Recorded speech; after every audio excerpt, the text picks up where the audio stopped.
Welcome back to Misra education.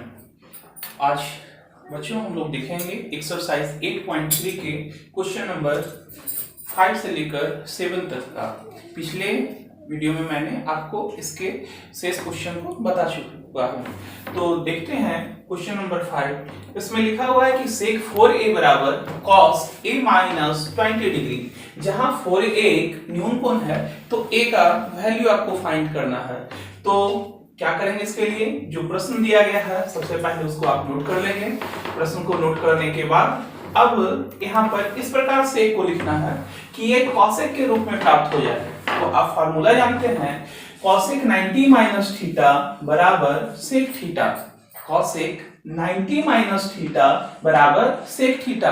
इस figure में भी मैंने आपको पिछले वीडियो में बताया था कि कॉसेक 90 माइनस थीटा बराबर सेक थीटा और सेक 90 माइनस थीटा बराबर कॉसेक थीटा। उसी प्रकार यदि कॉसेक को मैं कॉसेक लिखूं, 90 को 90 लिखूं, माइनस के सामने माइनस लिखूं और थीटा के जगह 4a लिखूं, तो ऊपर वाले में सेक थीटा हुआ था, उसी प्रकार यहाँ पर सेक और थीटा के जगह थीटा था तो थीटा लिखाया था। यहाँ 4a है तो यहाँ 4a हुआ।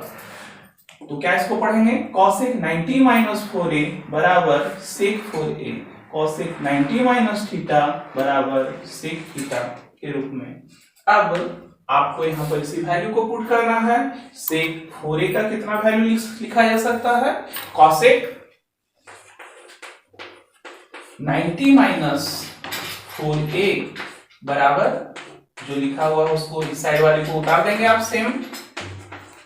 कॉसेक से कॉसेक क्या हो जाएगा, समाप्त हो जाएगा। क्या बचा,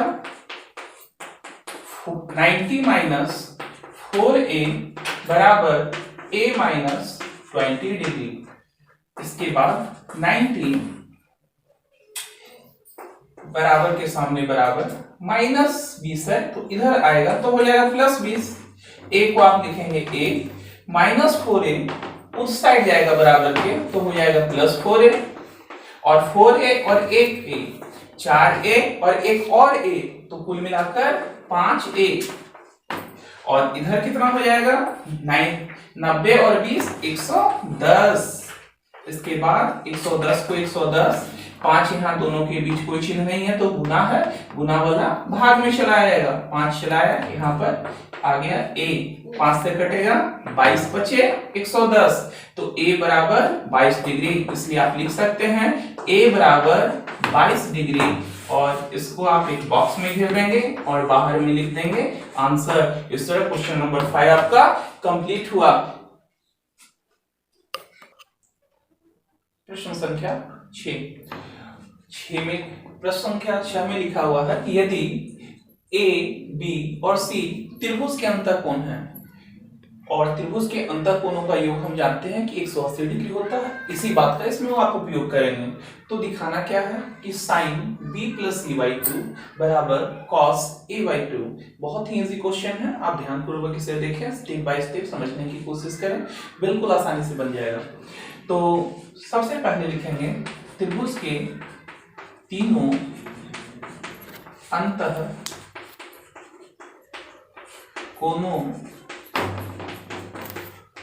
का योग बराबर 180 डिग्री।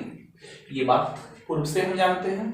त्रिभुज के तीन अंतःकोण आपको कौन कौन से यहाँ पर दिए गए हैं, ए, बी और सी।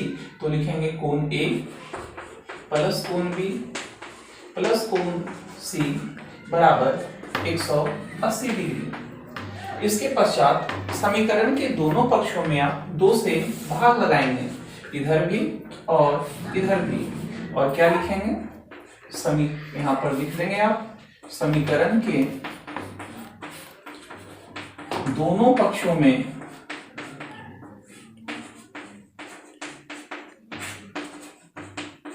2 से भाग देने पर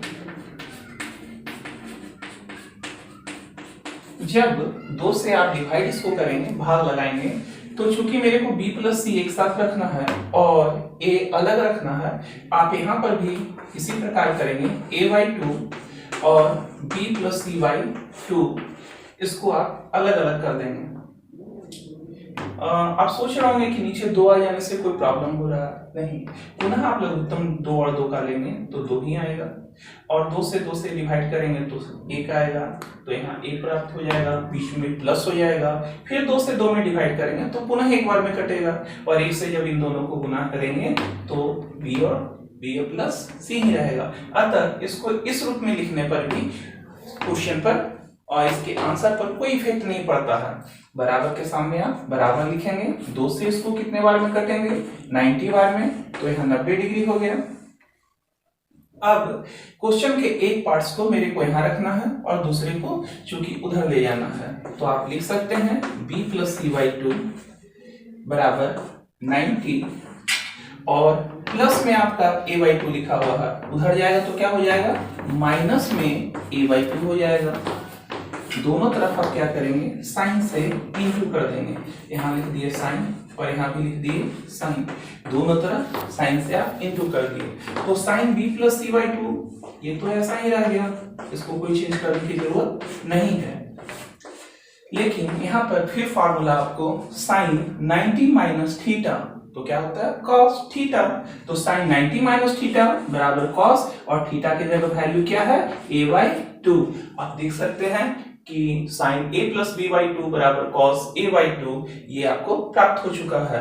इस तरह प्रश्न संख्या 6 आपका प्रूफ यहाँ पर लिखेंगे, PROVED प्रूफ्ड, साबित हुआ, और प्रश्न संख्या 6 समाप्त होता है। अब प्रश्न संख्या 7 को हम लोग देखते हैं।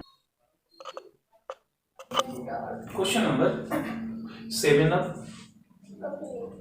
क्वेश्चन नंबर 7 में आपका है साइन 67 + cos 75 को 0 और 45 के बीच। आप देख रहे हैं 0 और 45 के बीच ये नहीं है, 0 से ऊपर 45 से भी ये ऊपर है, और ये भी 45 डिग्री से ऊपर का कोण है, लेकिन हमको इन दोनों कोणों को इस प्रकार लिखना है कि क्वेश्चन पर कोई इफेक्ट नहीं पड़े और कोण 0 और 45 के बीच ही रहे। बिल्कुल ही इजी तरीके से आप इसे समझने की कोशिश कीजिए। साइन 67 + cos 75 हमने ये प्रश्न से उतार लिया है, और इसके बाद साइन को हमने साइन लिखा। अब इसको 67 को इस प्रकार लिखना है कि 90 - थीटा के रूप में 67 ही रहे, तो 90 - 23, 90 में से 23 चला जाएगा तो आपको 67 ही बचेगा। इसके बाद प्लस cos को हम लिख सकते हैं cos, और 75 को इस प्रकार लिखना है कि 90 में से कितना घटाएंगे कि 75 प्राप्त हो जाएगा, तो 90 - 15 डिग्री, तो 90 में से 15 डिग्री चला जाएगा तो 75 डिग्री बच जाएगा। इसके बाद साइन 90 - थीटा बराबर फार्मूला होता है cos थीटा, तो थीटा की जगह कितना है 23, प्लस को हमने लिखा प्लस cos 90 - थीटा, तो क्या होता है साइन थीटा, थीटा की जगह कितना है 15 डिग्री। अब पहले इसको लिख दीजिए, sine 15 degree plus cos 23 degree. आप देख सकते हैं कि 0 से 45 के बीच में मेरे को थीटा का मान लिखना था, तो यहाँ 0 से 45 के बीच में ही है 15 और 23। इस तरह क्वेश्चन नंबर 7 आपका कंप्लीट हो गया। अब एक 8.3 एक्सरसाइज बच्चों कंप्लीट हो चुका है। 8.4 के इंट्रोडक्शन क्लास में हम लोग त्रिकोणमिति के 20 फार्मूले को देखेंगे, और ये 20 फार्मूला बहुत ही इजी है, आपको बिल्कुल ही घबराने की आवश्यकता नहीं है। इजी तरीके से आपको याद हो जाएगा, आप सिर्फ उसको एक बार देखेंगे, फार्मूला पूरा का पूरा याद हो जाएगा। अगर भी इस फार्मूले को आप ध्यान में रखते हैं तो 8.4 एक्सरसाइज जिसमें हम लोगों को सिद्ध करना है वो बिल्कुल ही इजी तरीके से आप सिद्ध करेंगे। और तब तक के लिए आप सभी बच्चे इस चैप्टर के क्वेश्चन जो मैंने आपको सॉल्व करके दिए हैं इसको बनाइए, प्रैक्टिस कीजिए, क्योंकि मैथ एक ऐसा सब्जेक्ट है जिसको जितने बार आप प्रैक्टिस करेंगे उतना ही वो आपका होगा। तब तक के लिए आप सभी बच्चे अपने घर पर रहें, सुरक्षित रहें और सोशल डिस्टेंसिंग का पालन करते रहें। Thank you for watching this video. मिलते हैं हम लोग अगले नेक्स्ट वीडियो में। ओके।